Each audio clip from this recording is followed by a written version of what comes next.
Well. Look who rejoins us once more. Welcome, dear listeners, to Reckless Abandon, our homebrewed Regency romance not Dungeons & Dragons podcast. For some of you, it has been some time since we last spoke. For others, you are simply gobbling up every episode back to back, I know it. You rapacious rogue, you. We here on this program like to refer to you consumers of copious content as the Bingertons. But however you find us this day, we thank you, and we humbly offer a respectful reminder of the whats, the wheres, the whens, the tantalizing whys, and most importantly, the whos of our fair tale. The Golden Tree Adventuring Guild, formerly adventurers of the esteemed Red City of Agmar, find themselves instead as the Gold Trees of, well, Gold Tree Manor, of course. A dwarven guard, now a distant but warm father figure whose past haunts and drives him forward.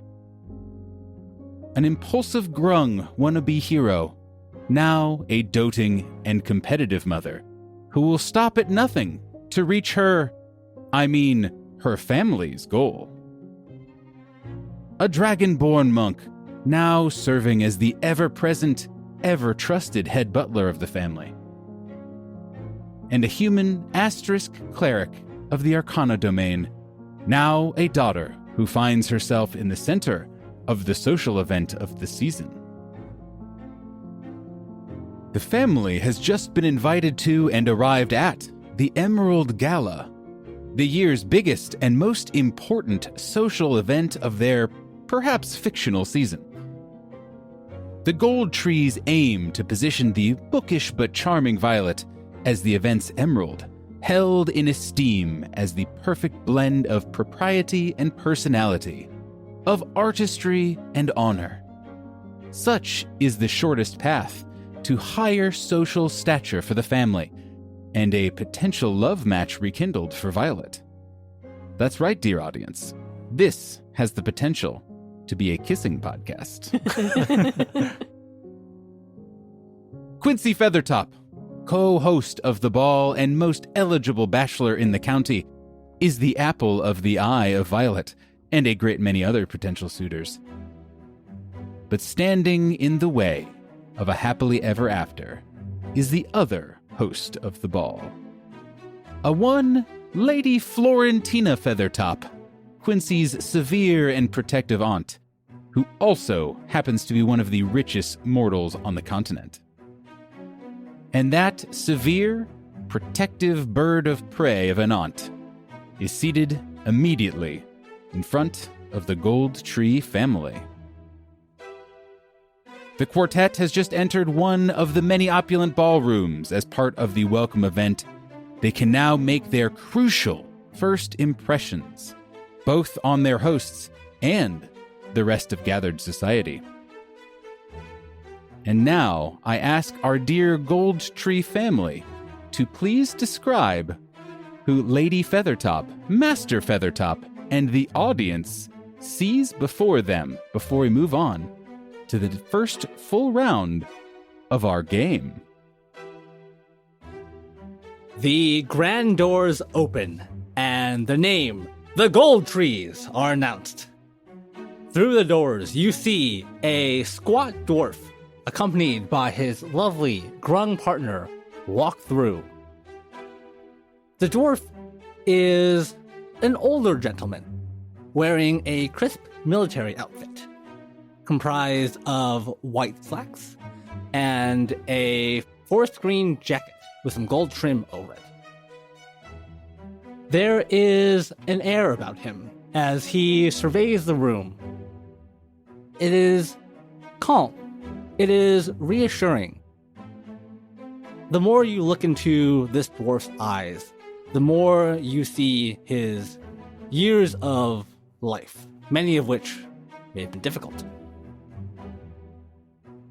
And on this dwarf's arm is an older grown woman.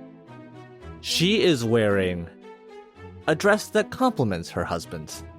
More of that same forest green with gold trim. But the thing that stands out about her is the perhaps excessive hat adorning her head. Who would dare call it excessive? Who would dare?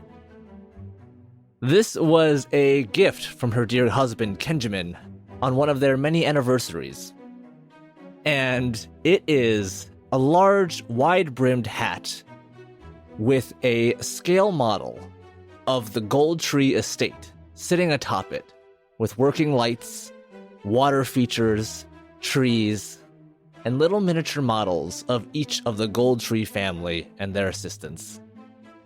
Are there any mechanics or anything, like a steam coming out of a fire or a chimney? Yes, there is smoke coming out of the chimney.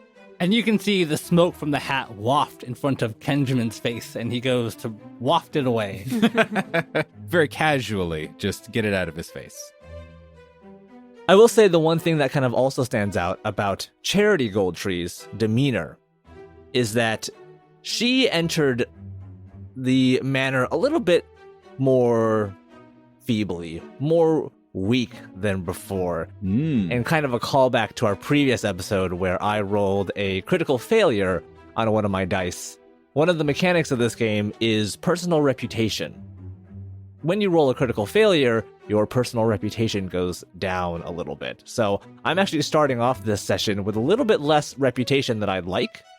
And when people view both Kenjamin and Charity, Charity is kind of clinging a little bit to Kenjamin and not really making as grand of an entrance as she could.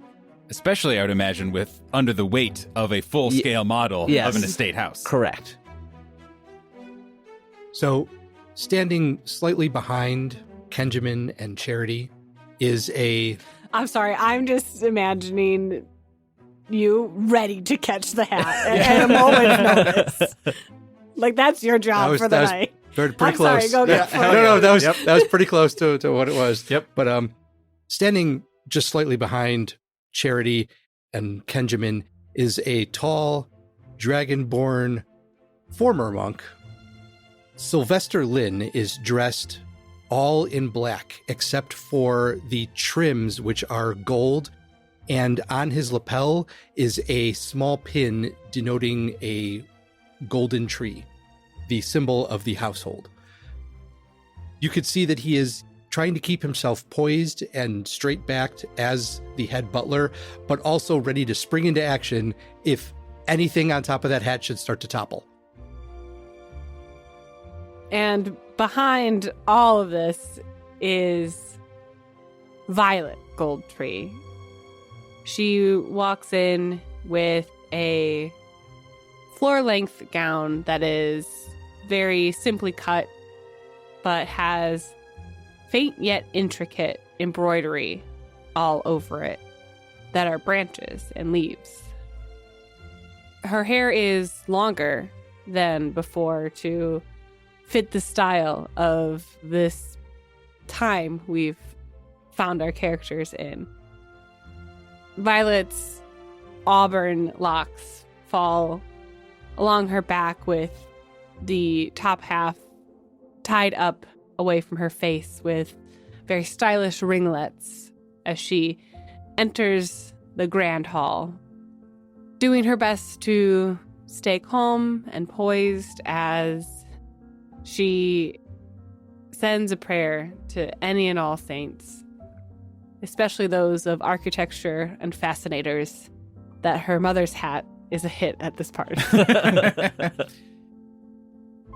In front of the four of you are the two Feathertops, as previously mentioned. But taking up the most room, if not physically, then emotionally, mentally, supernaturally, is the lady of the house, Florentina Feathertop. I previously described her last episode as a feathery inferno. She is wearing, unlike kind of the rest of everyone who are wearing certainly nice outfits, but much like you all, more sensible kind of fare. Apparently, that was for you all and not for her, because she is wearing an opulent, incredibly red, bright dress made entirely of plumage. And she looks down her nose at you all as she is seated up on this dais and says, "Welcome to the Emerald Gala. Oh, gold trees. So nice of you to join us. Haven't thought about you in some time. How are you?" Sick burn. She's not looking at any of you in particular either. She is somehow looking at all of you and none of you at the exact same time.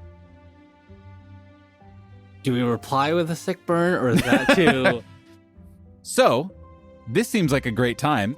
We can enter into the actual dice rolling phase of the welcome event.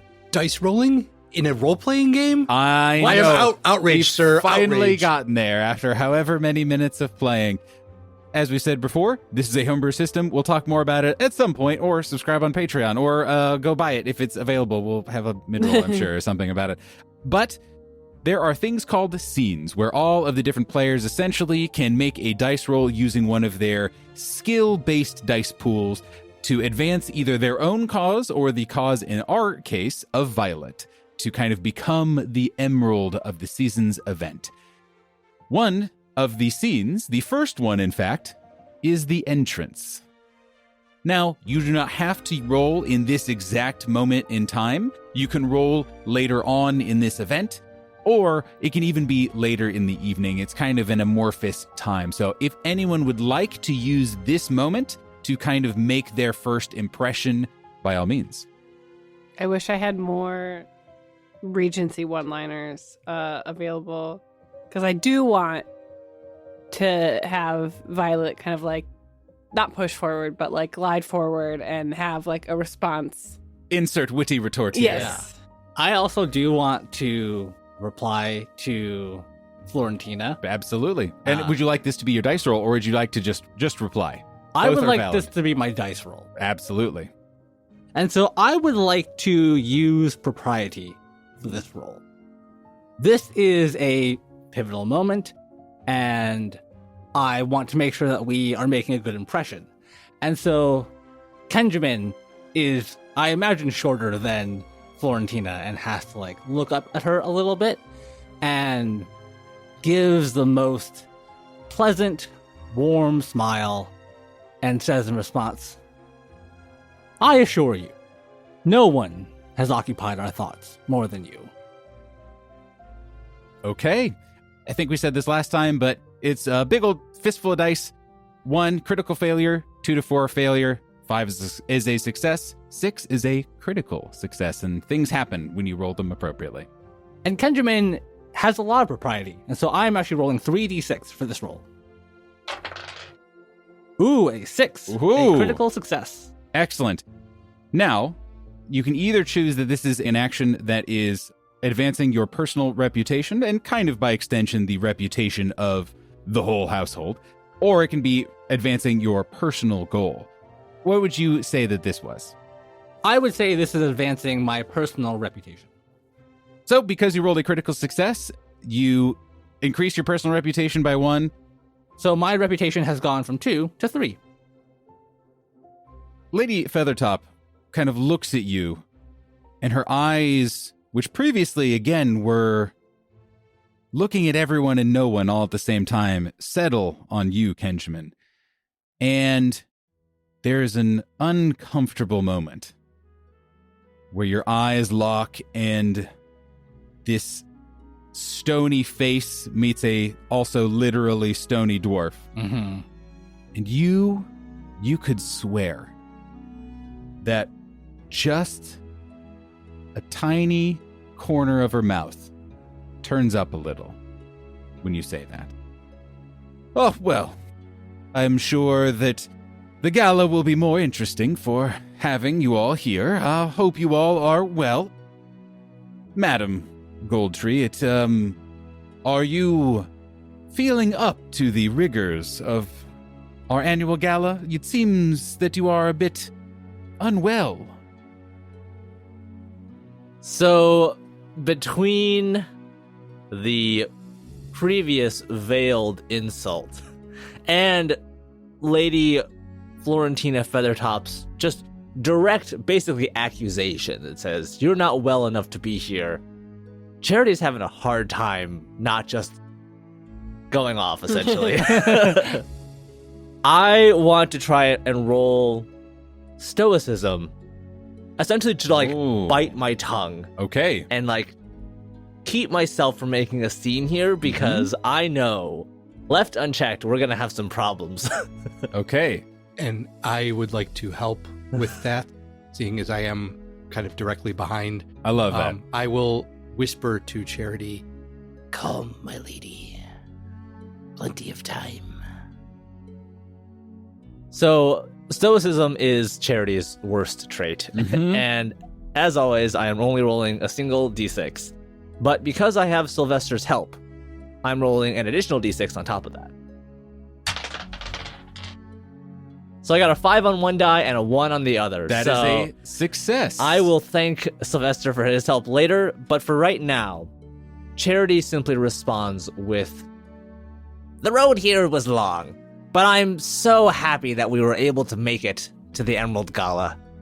Your manor is absolutely beautiful, and I can't wait to see what else you have in store for us this week. Kenjamin, Yes. where you saw this little upturn, the barest hint of a smile on her face, as she tries to keep composed and kind of answers with this level of stoicism, you actually see that despite it being successful, the smirk, if it was even there, Mm-hmm. is gone. Mm. Violet, is there anything you'd like to do in this exact moment? In this exact moment, I think Violet is just stunned at her own mother being like, "Whoo, yeah, Mom, you pulled it off. Thank you." And will mostly just curtsy at both Florentina and Quincy. Anyway, thank you all for joining us. As I said, refreshments are, well, all across the room. Someone will be, no doubt, around to ensure that you have adequate libations. And please, enjoy yourself. Someone will show you to your room when you are ready. Don't forget tonight's welcome ball. And she just kind of she doesn't even raise a hand, but still somehow shoos you away. And Kenjamin will give a subtle nod to both her and to Quincy standing next to her as we leave, but otherwise notices the dismissal. I think as the gold trees walk past, Violet will look to make direct eye contact with Quincy. Not so as long as to stare at him, but just to see if he will catch her eye. There is a moment where your eyes cross. That sounds like your eyes literally physically cross, but your eyes meet. Mhm. And as soon as he kind of catches it, he looks away. Hmm.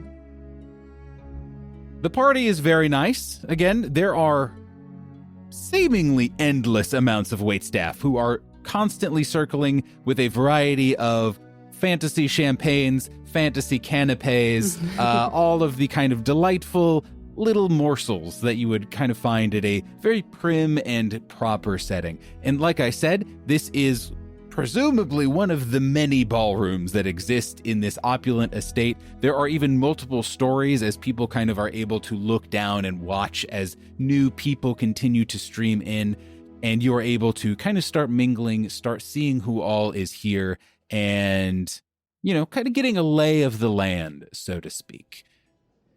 Violet, is there anything that you would like to do as a part of this scene or kind of in the immediate aftermath to advance things?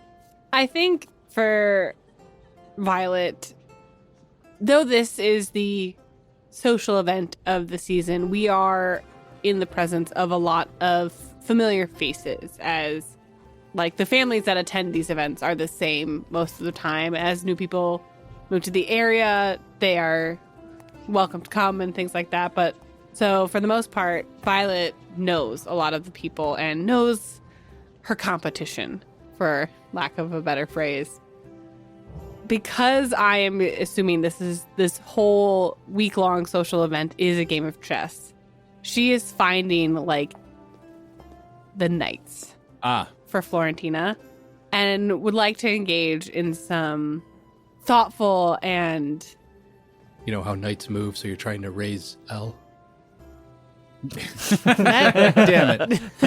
No, that's No. Charity's job. Yeah, Yes. okay. But just really like impress them and kind of charm them. Yeah, a you're bit. trying to get in good with the people who are close to the people at the top. Absolutely. Yeah. And I even like getting good, but like get a leg up early. Definitely. Violet would like to engage in witty banter and conversation. Witty repartee. Yes. Absolutely. That sounds perfect. So I would like to roll wit. Perfect. Please do. How many are you rolling? 3. Okay. Because wit is the intelligence stat on this sheet. So it's got to be maxed out for Yep. Val. Absolutely. 4 is the highest. Oh, no. So you're trying to make the rounds, you're trying to make inroads, and at every turn, it seems like you get some nice momentum going. You kind of start to play the game that you know you have to play. And then someone steps in and interrupts your conversation.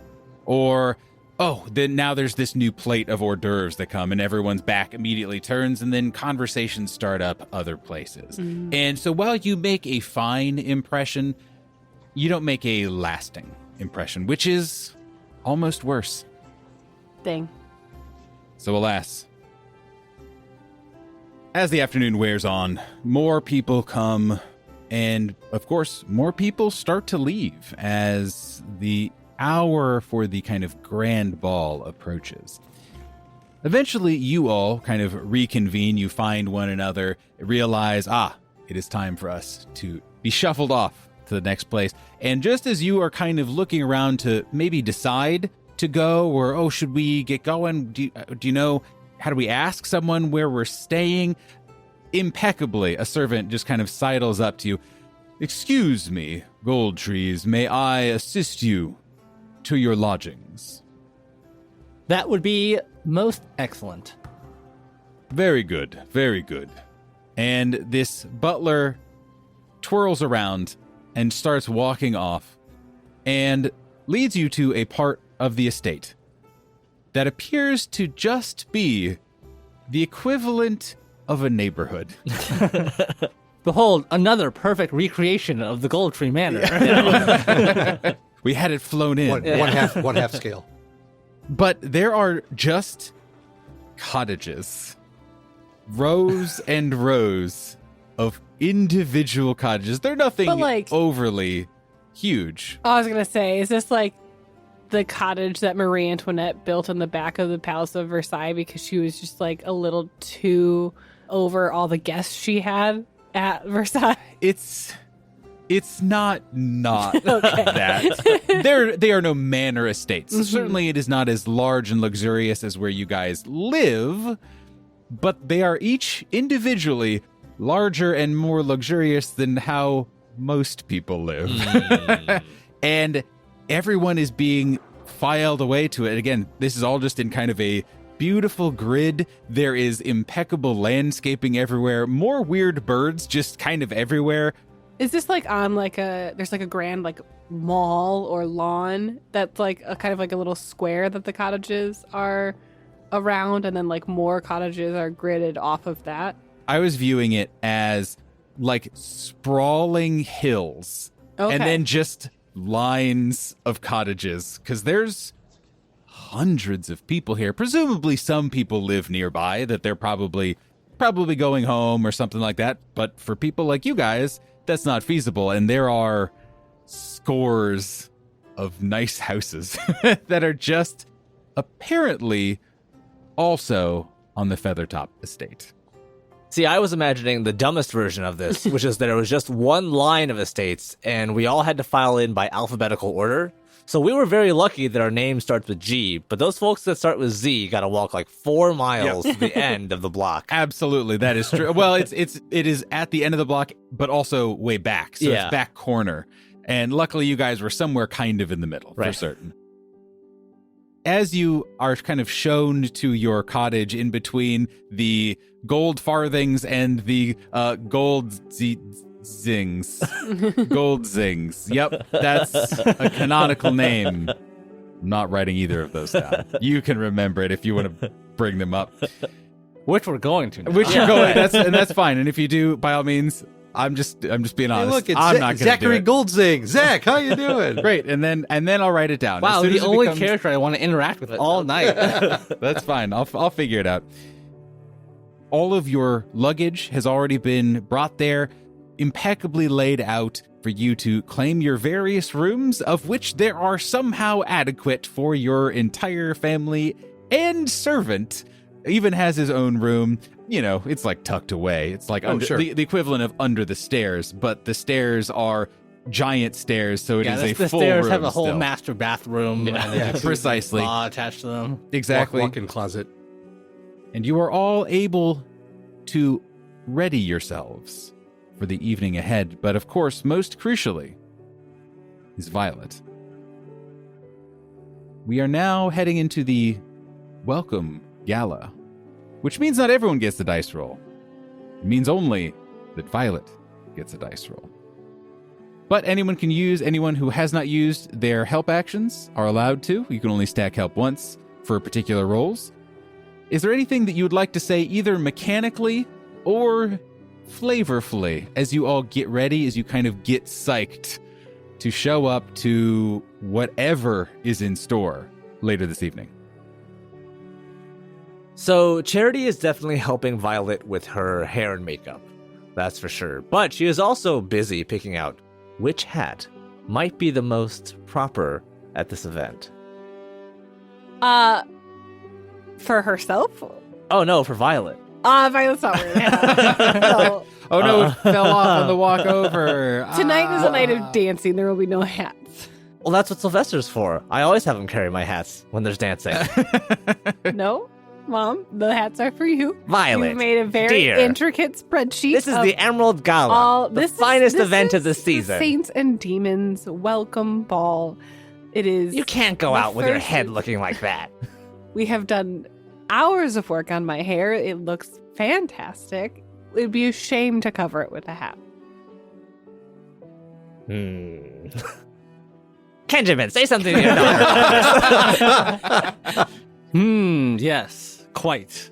The Back to listeners fiddling. cannot see my Rubik's Cube. Of course, dear, of course, yes. Click, clack, click, clack. Where were Rubik's we? Cube. Click, clack. Oh, all yellows. Got it. Yeah. I got the cross or whatever that you're supposed to get. Hell yeah. Now, dear, you have spent quite a long time on our dear Violet's hair. Perhaps we should show that off. Her gorgeous auburn locks to the rest of the people. It's not about what the rest of the people think. It's about what Quincy Feathertop thinks.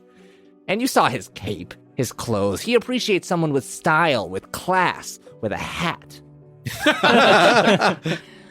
Mother, I would like to remind you that it is actually not Quincy's opinion that matters, as the Emerald of the Gala is decided by Florentina and not Quincy. Well, it seems I've been outvoted on this one.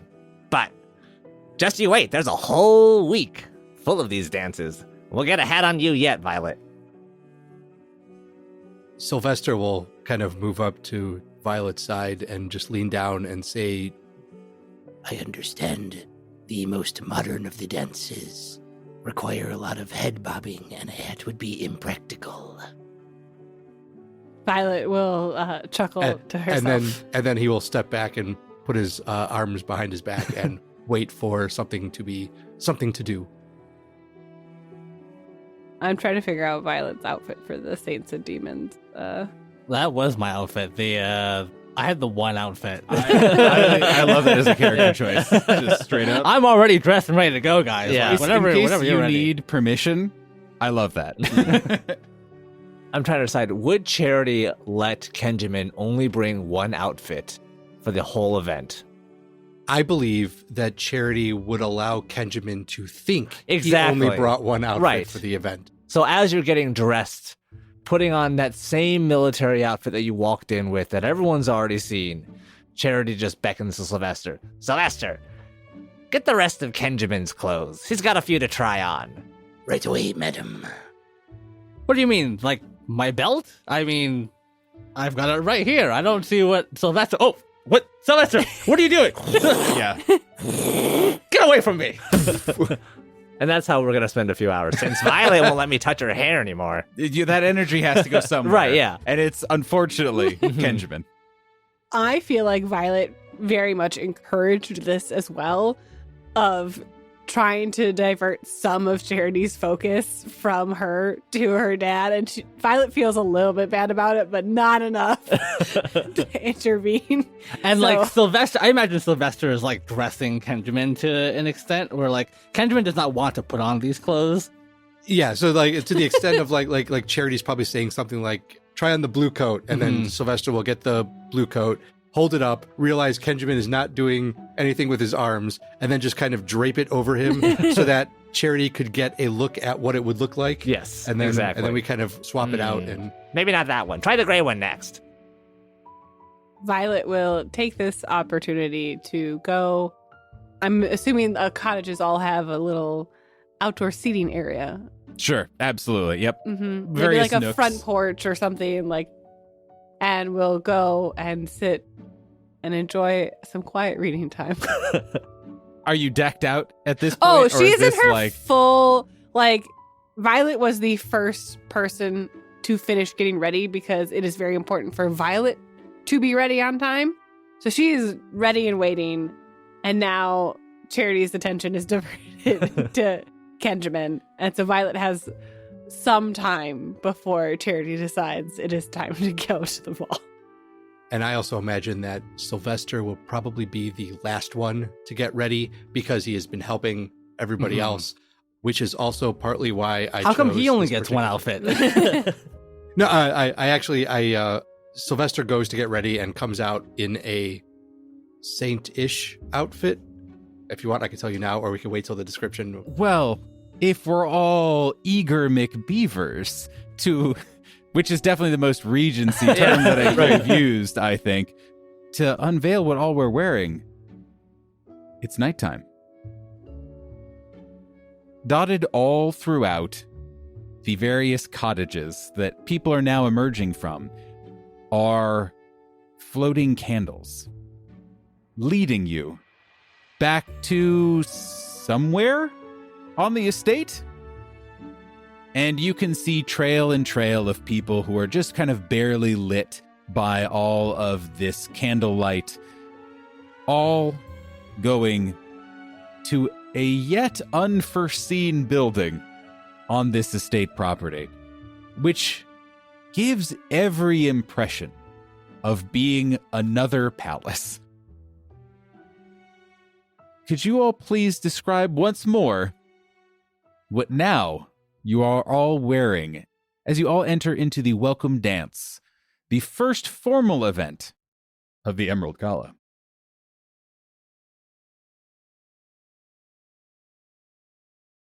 And now, a word from our sponsor.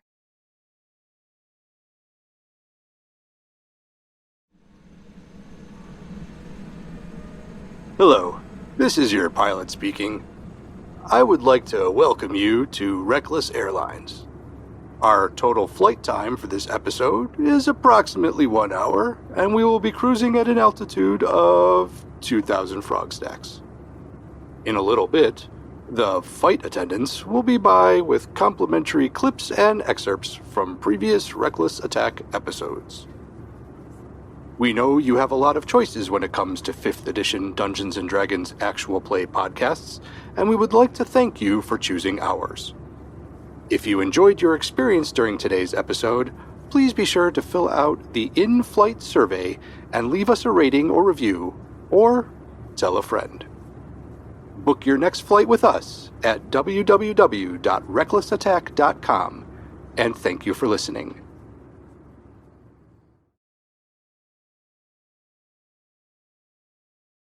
So Sylvester walks in and the light from the candles hits him. He's wearing a white shirt and jacket. It looks very similar to the style that Quincy was wearing, but a little bit older style. Except at his waist, the white stops and it becomes jet black pants and shoes below that. So Sylvester is actually dressed as the halved saint, otherwise known as the fallen saint. But Sylvester is basically waiting at the side for his family to enter. And I'm imagining as Sylvester opens the door for the family, Kenjamin steps through the threshold.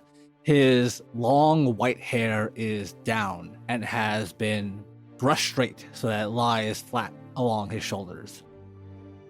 He is wearing a more muted outfit today. A dark navy blue and a sort of like matching two-toned shirt and slacks. And all along the trim of this outfit are spirals and whorls and waves, indicative of the rushing ocean. And Kenjamin is dressed in a way evocative of the saint of sailors lost at sea. So Charity is a little bit older, but that doesn't stop her from wearing a sleeveless, backless dress. Hell yeah. As dark as the night sky to this Saints and Demons event. Much like her husband, Kenjamin, she is trying to evoke the depths of the sea, the endless ocean, the darkness that cannot be pierced, except by those denizens of the deep. Because atop her head is perhaps the only mythical creature that strikes fear into sailors at night. She is wearing a scale model of the Kraken. It can't. How often are we going to use the phrase scale in the coming episodes? Many. How many events are there that would potentially Fair. require a hat? Yes. Because atop her head, again, a wide-brimmed hat resting at a 45-degree angle atop her head is this large, almost slimy, slick-looking octopus with 8 tentacles draped down the sides of her hat in all 8 directions. Okay, wait. Alternatively, can I? Yes. I just want to pitch this. Yes. Got it in my brain. Instead of a wide brim hat, Uh-huh. what if the Kraken octopus is like at a 45-degree angle on Charity's head? Oh, yeah. And like the tentacles kind of wrap down her Ooh, neck, that's almost good. like a cowl, and then Oh. down her arms Yeah. like an armband. Okay. Fuck yes, Okay. Charity. I also had my own idea. So did I. So did I. But- Yeah. okay, we're a going to billion derail this times episode better. and just talk about Charity's outfit the We're rest just of the going to time. go with yours because I Yeah. had an idea too, and that's But I'm That's imagining billion too, times like better. Charity's dress Uh-huh. is black, but like the octopus or Kraken is almost like this like obsidian opalescent like purple, like Yeah. deep, Yeah. deep purple. For sure. And then that like kind of fuck, I'm really jealous of Chili. Yeah. Charity's got a great Yeah. outfit. You should have worn the hat. I should have worn right, the you hat. should. This could have been Compliments my the dress outfit. perfectly. That's excellent. That is exactly what Charity Goldtree looks like in this moment. Yeah. So there's like tentacles framing her face, Mm-hmm. but then others like just extend down and like again form this kind of like it's almost like a cowl, I would say. Yeah, for like, sure. down her neck and across her shoulders, and then like a few wrap down. And I feel like there's one on either arm that like wraps all the way down to like Oh, her yeah. hand. And to clarify, this is not you describing your character. No, this is yeah. this is Jonathan's Yeah, character for me Charity. describing And Violet's the mom. listener, Yeah. that so I got am very excited about Jonathan's character's outfit. Should have worn a Wait, hat. do Kenjamin's outfit next. I haven't even figured out my outfit, guys. Focus up, Sophie. You're Gotta- the gotta literal lock main in. character Yeah. of this plotline. Behold, Charity Goldtree. Charity right? get I'm sent gonna get home most eligible tonight, and bachelorette. the yeah. plot will move forward. Right? I'm gonna go find me there. a Quincy Feathertop, all right? She's there in the estate monogrammed bathrobe, yeah. flip flops on. I really want to go with the ocean theme now. I mean, I like feels like we unfortunately, gotta, you have to. Yeah. So what's the vibe you're going for, I guess? Any of the skills you're using or any So of the whatever's like, I could was that be going a part of the... to evoke Violet's secret a little bit. Her secret is that she now regrets the thing that brought her acclaim. And in my mind, this is not the first social event that would rank the youth of the ton. You know, there are other things that have brought prestige to Violet or potentially other of her peers. But of course, Violet's was basically like an academic decathlon of like, there was some big, you know, another week-long social event that was like, How many math equations can you solve while also in a ballroom gown? right, Yeah. yeah. And it's like some of that, but also maybe it's like dressage is also a part of it too, you know, like Fancy get the horsing. kids outdoors, Yes. kind of thing. Polo or croquet, the angles, the geometry, it's all there. Right. But so Pool. I don't know. Yeah. Billiards, please. Yeah. Oh, I'm sorry. Please. Yeah. What is that one? Snooker. Thank you, Snooker, yeah. snooker. So I was trying to brainstorm an outfit that would evoke like a saint of knowledge or something like that. So Violet could enter the welcoming ball, reminding everyone that she won this competition. But that is not on theme. No. I have a pitch for you. Yes. What if it is you are evoking a saint of like exploration and discovery, Oh, mhm. where it's like this is a saint who won their acclaim by sailing around the world, like the first person who circumnavigated the globe or something. Mhm. And either that was like a trivia question that you knew, or like that was the winning trivia question, and Yeah. of course everyone will remember the time that you crushed their spirits. Ooh, actually, okay. So I think kind of with trying to go as close to family theme and forging her own future, Violet will come dressed in a gown that has like a slight V-neck at the front. And then the gown itself is not quite swirls, but again, almost that like, is it iridescent? That like when you look at it at different Like angles, it oil has on different water? colors. Kind of like that. Yeah. But it's all the different blues you would find Sure. in the ocean. But then on her shoulders is, I'm thinking very Circe, Game of Thrones. She has like almost like, they're not pauldrons. Okay, Kind they are of like shoulder pads, shoulder pieces. We'll say. pieces. Listeners, you know what I'm talking about. Late seasons, Circe, Game of Thrones. Yeah. Like fantasy shoulder pads that have like a little chain around the front to attach them. But the shoulder pads are evocative of what's the sextant that Oh, you like a use yeah. to find and guide ships on the sea. Ooh, sick. And they're Nice. kind of like a little bit angular, and then they hold a long cape that is white pearls draping behind her. So I don't have a hat, Yeah. Mom, but I have a pretty fucking cool cape. Yeah, All all right. right. All But right. Sylvester's holding an extra box. Yeah. A cylindrical box just in case she changes her mind. Okay, wait. Jonathan, Yes. what would be a good hat? Globe. Just a globe. Still a globe. Yeah. You swirl it around. Put it around it. Of course, Yeah. it's a It's scale model of the Earth. of the, Right. of the world. Yeah. Right. Mm-hmm. You mean it's not 1-to-1? No. So that is Violet's gown. The inside of this place is entirely gold trimmed. It is gold everywhere. It is intricate, and each of the things in it are a different bird, or a scene of a bird in flight, or several birds that are floating upon a pond, all kinds of scenes involving more of the bird motif, all set beautifully in gold and paint. There's lots of rooms on the side for people to stand, for side conversations. There are band members playing in the background, and the whole place is awash with activity. And set amongst all of it are more actual birds flying around this whole place. You all make your grand arrival, and you know that relatively soon, the kind of main event dance will be taking place. There is time for certainly everyone to kind of participate in various other dances, to talk with other people, to introduce to whatever. Again, maybe set up future schemes.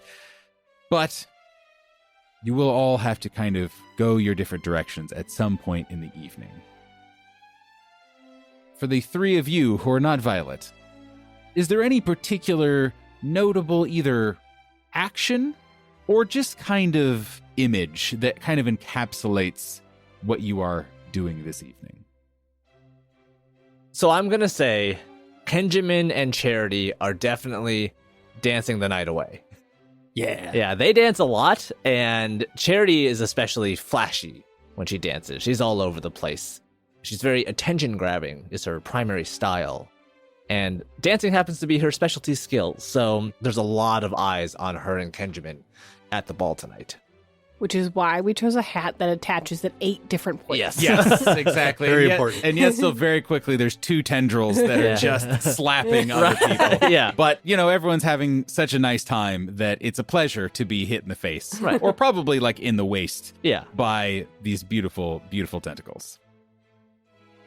Sylvester will actually be spending some time talking and listening to maybe some of the other head butlers or other help that is around, just to get a kind of a feel of how their families are viewing their chances at the gala, and just staying as to the side and out of the way as he was kind of trained to do, at being the head butler, and also keeping an eye on Violet, Charity, and Kenjamin to see if they actually need anything or need him to intervene in any kind of way. Yeah.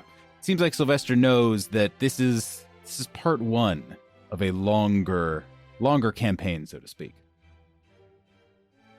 The night goes on, and there are no appearances, you realize, of the 2 hosts this evening. Plenty of dances, plenty of things happening, but an hour plus goes by. Everyone seems to be here, the doors have been shut, and the party is in full fledge, except for the hosts. That is, of course, until you all hear the telltale flapping of wings. And you can see, you're not sure where they could have come from, but the 2 feather tops are descending, well, a staircase of birds. Imagine all of the birds that were kind of flying around, and again, these beautiful, beautiful show birds are now flying across the room in decreasingly lower places, perfectly synced with each step that they take downward, as if they are entering on a grand staircase, except, as aforementioned, of birds. I'm very much picturing the I just can't wait to be king scene. Yeah. Yeah, exactly. And But more Regency with gold filigree and things. of course. Birds. Yeah. Birds. And very quickly, cheers start to break out, or at least, refined cheers, of course, naturally. The golf claps. Golf claps, which are raucous as far as this crowd is concerned. And the two stroll hand in hand downwards, waving at everyone in kind of a nice, genteel way. As they finally hit the floor, they all look around and kind of, again, give a last wave and a grand bow. Whereupon Lady Feathertop raises her voice above the crowd and speaks for herself and says, "And now, it is time to dance." Almost immediately, you see the crowd part as if in some sort of biblical story. And the only two people on the dance floor are the two Feathertops. As they walk to one end, a servant yells out, "All those wishing to take part in the Peacock Promenade, please step forward." Violet will take a step out into the crowd to be more visible and then look back towards Sylvester, and he'll come forward and actually unclasp the pearl cape to allow for better dancing. I'll make a show of draping it over my arm and receding back into the crowd. But Violet will then confidently walk forward and prominently place herself.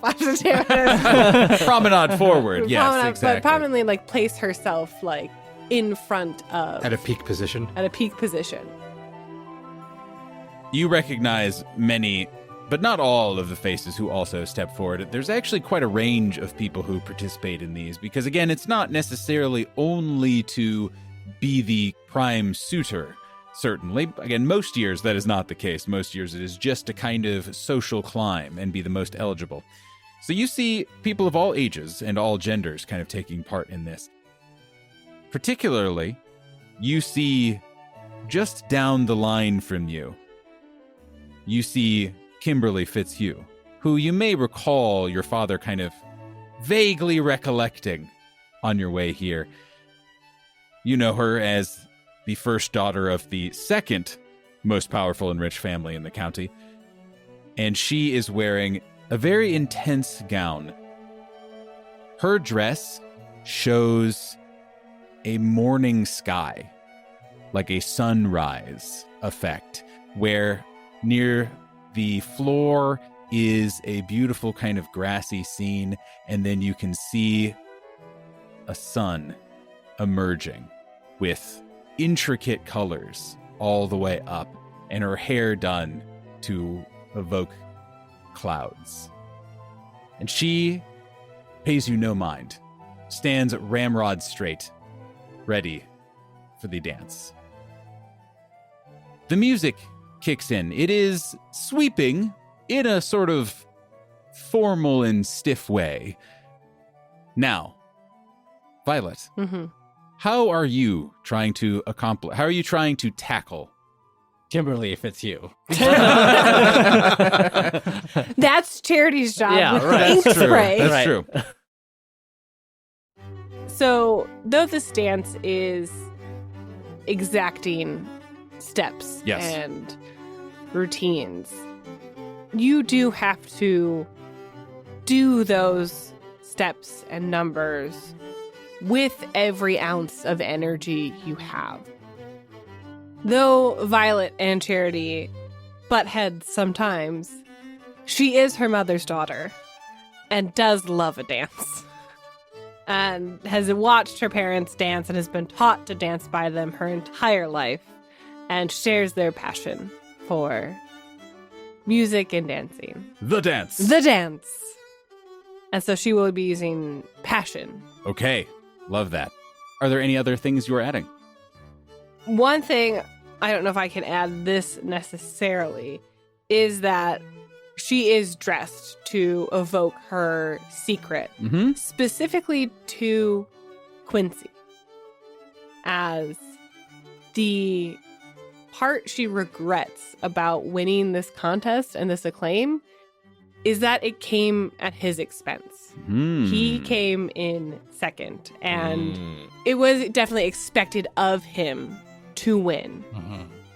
Lady Feathertop was definitely telling everyone at the event prior that it was Quincy's to lose, and she was quite shocked when he did. But Violet is trying to kind of evoke that, yes, she did win that contest, but more to gain a chance to talk to Quincy because they were friends before, and now it's been a few years and it kind of soured their relationship. So she's trying to basically just provoke him into talking to her at this point, just maybe rub it in his face. So there's also that kind of passion behind this dance.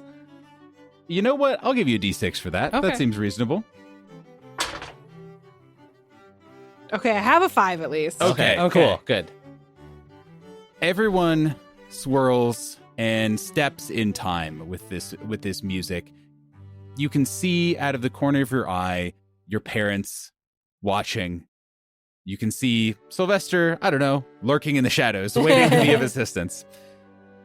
Over the course of doing this dance, you, like everyone, eventually cross paths with all of the various partners, even for just a moment, including, of course, Quincy himself. In this moment, you recall that he tried to avoid you previously, or tried to avoid your gaze, rather. And there is a moment of hesitation that you can sense. A moment where he doesn't quite reach out his hand that has been reached out to so many other people across this dance. But then, whether it's because that's just what you do and that is... Decorum demands. Exactly, that is, he is simply executing the dance, or something else. He extends his hand and makes eye contact with you as you perform the various steps. And there is a connection there. Sylvester, as you can see, the master and lady of your house, who you serve so diligently, watching their daughter go through this intricate dance, you notice a shadowy figure in the background. You can't quite tell who they are, but you get the distinct impression that they're looking right at you.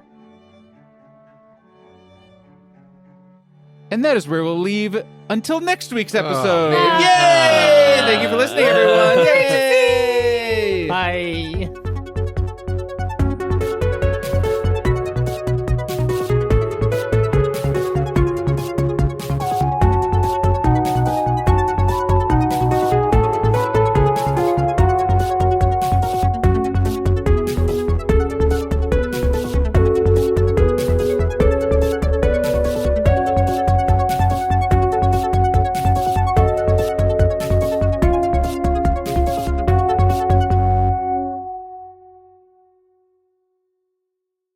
I thought you were going to have Florentina say, and now begins the battle royale. Yeah, right. I know. Everyone to your I station. know. And I was like, I could see it in your face. Yeah. And I was like, shit. Should I throw all of this out? Yeah. It's a murder mystery battle royale. Yeah. Or they don't show Maybe. up and then they just gas the entire Yeah, room. Yeah, right. No, together. I was deeply I know. hoping that Florentina was dead when you said know. that Yeah, she right. was missing. I know, Yeah, I thought right? about I it. wanted that so bad. Same. I thought about it.